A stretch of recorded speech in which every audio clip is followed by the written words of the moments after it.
Sa iban pang balita, siyam katripulante na rescue matapos nagkapa ng fishing vessel nga ginasakyan sa Kalalauran sakop sang Aninii, Antique. Si Kim Salinas nakatutok.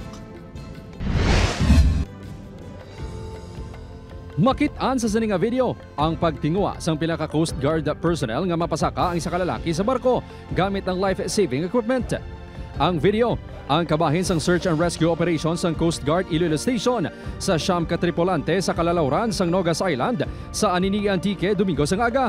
Naglawig sang halos 7 ka oras ang operasyon. Sunod sa Coast Guard, Disyembre 4 sa naghalin sa Palawan ang sakayan kag padulong sa Iloilo Fishport Complex, dala ang 3 ka tonelada nga isda.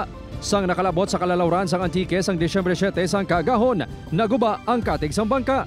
Ini sila sir ang naka-encounter no sa ulos sa tunga sang kadagatan diri ayon sa may 19 nautical miles no southwest sang Nogas Island sir Aninii, Antique. Kang ini nga unos amo to ang nagupta gid ang ilang outrigger no or ang ilang katig. Amo to ang rason nga ang ilang sakayan nag-hop submerged gid sa dagat. Natigayon nga na-rescue ang siyam ka manok pangisda ang alunsay residente sang Palawan. Gilayon gin paidalom ang mga ini sa medical check-up.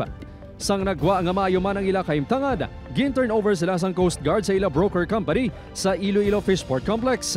Pagka-rescue pa lang sila sa barko, sir, ginpakaon man sila dayon sa aton nga mga taga-barko, gintagaan man sila sa mga malanga, mga sir, no, kay para makailis sila sang ilang mga panapton nga mga basag. Ginpaigad na ang nagkapan nga bangka agot hindi makasablag sa iban nga nagabiyahe sa karagatan.